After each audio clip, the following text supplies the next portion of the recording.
Hello बच्चों, let's read the question. Question says late C1 C2 are two circles each of radius 1 touching internally the sides of triangle POA1 PA1A2 respectively, where P having coordinate 0, 4, O is the origin, A1 A2 are the points on the positive x-axis. On the basis of above passage, answer the following question. Length of tangent from P to circle C2. Option A is 4, option B is 9/2, option C is 5, option D is 19/4. First we see the key concept. Length of tangent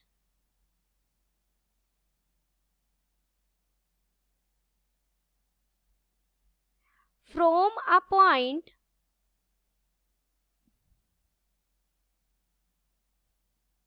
A, B to circle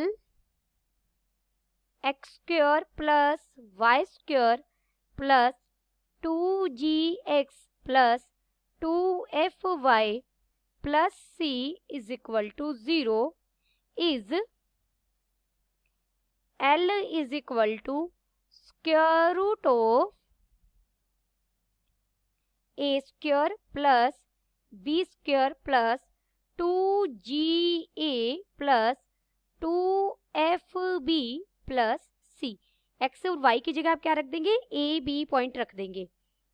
अब देखिए, given information से diagram मैंने बनाया हुआ है. दो circle है जो एक सेंटर पी, ये पॉइंट पी है हमारा, ये पॉइंट ओ है और ये पॉइंट A1 है. POA1 को एक सर्कल टच कर रहा है और दूसरे ट्रायंगल की साइड्स को, तीनों साइड्स को PA1 और ये पॉइंट अगर मैं A2 लूं तो इन्हें टच कर रहा है. अब देखिए, रेडियस दोनों सर्कल की हमें 1 दी गई है. अगर यहाँ सेंटर है तो ये रेडियस का काम करेगी, ये कितना होगा 1, और ये भी रेडियस का काम करेगी, यानी ये डिस्टेंस भी कितना होगा 1. तो ये इसका सेंटर क्या हो जाएगा 1, 1, और इसके सेंटर को मैंने अल्फा, 1 लिट कर लिया. देखिए, y कोऑर्डिनेट जो ये डिस्टेंस है ये तो रेडियस के इक्वल होगा क्योंकि x एक्सिस को टच कर रही है, और x कोऑर्डिनेट इसका हमने अल्फा लेट कर लिया. लिखते हैं radii of both circle is 1 unit. दोनों सर्कल की रेडियस कितनी है? एक यूनिट ही दी गई है. So centre of circle, circle किसकी बात कर रही हूं मैं? C1 की. मैंने ब्रैकेट में लिखा क्योंकि स्टेटमेंट में नाम दिया गया है. इज, अगर मैं इसे स्मॉल c से रिप्रेजेंट करूं तो C सेंटर है, उसके कोऑर्डिनेट होंगे 1, 1. Late centre of C2 circle की बात कर रहे हैं, इज, हमने अल्फा, 1 लेट किए.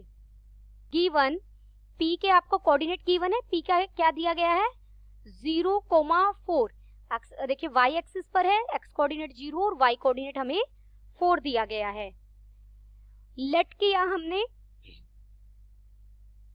A1 हमने क्या लेट किया? A1 के कोऑर्डिनेट मैंने b, 0 मान लिए, तो A1 क्या हो गया b, 0. x एक्सिस पर है, पॉजिटिव डायरेक्शन में, तो b पॉजिटिव रहेगा और b 0 होगा. Equation of P1, equation of PA1 is, intercept form में क्या हो जाएगा? x/b plus y/4 is equal to 1.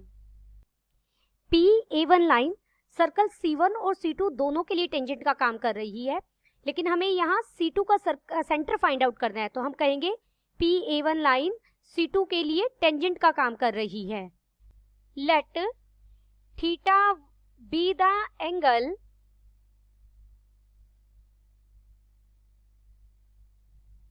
अब ये लाइन टेंजेंट का काम कर रही है. दिस लाइन, कौन सी line? PA1 is tangent for circle, मैं C1 के लिए लिख रही हूं, C1 जो पहला सर्कल है इज इक्वल टू 0, यही सर्कल है हमारा. देन तो जो परपेंडिकुलर डिस्टेंस होगा यानी टेंजेंट का काम कर रही है, तो इस सेंटर से जो आप परपेंडिकुलर ड्रॉ करेंगे या ये डिस्टेंस लेंगे, यानी इस सेंटर के कोऑर्डिनेट क्या है 1 1, इससे मैं पीए का डिस्टेंस देख रही हूँ। पीए की इक्वेशन क्या है आपकी, ये इक्वेशन है। तो x की जगह भी मैं 1 रखूंगी तो यहाँ बन जाएगा 1/b, y की जगह भी 1 रखेंगे तो 1/4 -1 divided by square root of 1/b² plus 1/16, this is equal to 1। मैंने स्क्वेयरिंग कर दिया। देखिए ऊपर आप सोल्व करेंगे तो बन जाएगा 1/b माइनस 3/4, और जो डिनोमिनेटर है वो राइट हैंड साइड में चला जाएगा, और मैंने साथ में स्क्वायर भी कर दिया। स्क्वायर इज ऑलवेज पॉजिटिव, तो अब मॉड की रिक्वायरमेंट नहीं है, और ये बन गया 1/b² plus 1/16। Left hand side हम ओपन सोल्व करेंगे, 1/b² plus 9/16 minus 2 into 1/b into 3/4 is equal to 1/b² plus 1/16। तो 1/b² से 1/b² कट जाएगा। दिस इंप्लाइज यहाँ से हमें b के लिए सोल्व करना है, -3/2b इक्वल हो जाएगा 1/16 माइनस 9/16। दिस इंप्लाइज यहाँ से b हमें मिल जाएगा 3। b क्या किसका कोऑर्डिनेट था, a1 का, पहला x कोऑर्डिनेट था, तो इसका मतलब हमें क्या मिल गया, a1 मिल गया। देयरफॉर जो a1 पॉइंट था उसके कोऑर्डिनेट क्या मिल गए, 3,0। Therefore equation of line PA1 is, देखिए PA1 लाइन की इक्वेशन क्या थी, x/b, b कितना मिल गया हमें 3 plus y/4 is equal to 1। अब PA लाइन की इक्वेशन हमें ये मिल गई, मैंने इसे स्टार से रिप्रेजेंट किया as PA1 is tangent to circle C2 is equal to 0। ये जो सर्कल है इसके लिए टेंजेंट का काम कर रही है। देयरफॉर परपेंडिकुलर डिस्टेंस हम फाइंड आउट करेंगे इसका सेंटर से। सेंटर क्या है, α1, C2 का सेंटर है, तो हमने x की जगह अल्फा रखा यानी α/3, y की जगह हमने 1 रखा क्योंकि अल्फा और y कोऑर्डिनेट 1 है ना, और -1 divided by square root of 1/3 का स्क्वायर यानी 1/9 हो जाएगा, प्लस 1/4 का स्क्वायर यानी 1/16 हो जाएगा। और ये परपेंडिकुलर डिस्टेंस किसके इक्वल होगा, टेंजेंट के की सर्कल की रेडियस के, ये इधर रेडियस है। यहां से हमें मॉड ऑफ α/3 माइनस ये हो जाएगा 3/4, ये इक्वल मिल जाएगा। देखिए स्क्वायर रूट को मैं उधर ले गई हूं, 1/9 प्लस 1/16। यहाँ हम एलसीएम लेकर सोल्व करेंगे तो ये हो जाएगा 4α माइनस 9 डिवाइडेड बाय 12 मोड के अंदर, और राइट हैंड साइड में हो जाएगा, देखिए आप एलसीएम लेकर जब आप इसे सोल्व करेंगे नीचे हो जाएगा 12, स्क्वायर रूट मैंने ले लिया, और ऊपर बन जाएगा 5, 12 से 12 कट जाएगा। Therefore mod of 4α minus 9 is equal to 5। Therefore 4α minus 9 is equal to plus minus 5।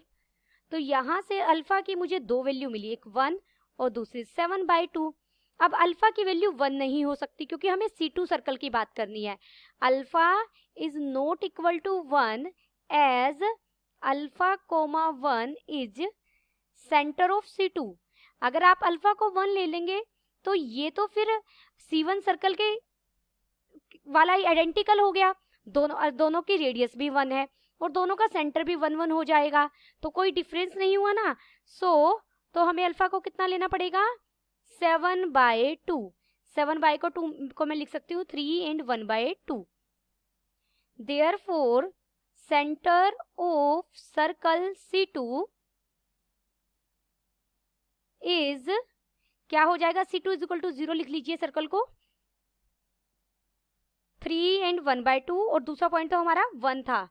देखिए अब हमें सर्कल C2 का सेंटर भी पता लग गया और रेडियस हमें स्टेटमेंट में गिवन थी, तो हम इक्वेशन लिख सकते हैं, equation of circle C2 is equal to 0 is, centre क्या है x माइनस, देखिए x का कोऑर्डिनेट है 7/2, तो x माइनस 7/2 का whole square plus y minus 1 का whole square is equal to 1। ये इक्वेशन ऑफ सर्कल मिल गई हमें C2 की। अब हमें length of tangent find out करनी है। लेंथ ऑफ टेंजेंट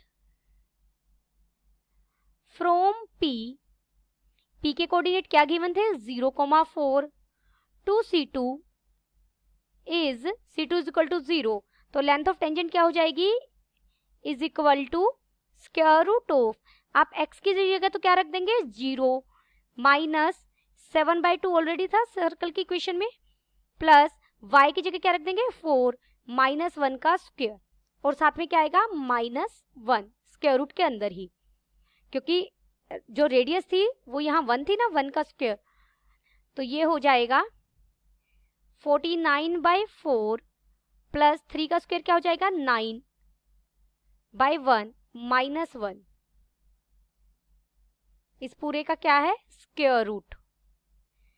एलसीएम लेकर हम सोल्व करेंगे तो ये डिनोमिनेटर में एलसीएम कितना आ जाएगा 4, यहाँ कितना बन जाएगा 49 प्लस 36 माइनस 4, तो ये हो जाएगा 9/2। देयरफॉर हमारा ऑप्शन कौन सा सही हो गया, ऑप्शन बी इज करेक्ट।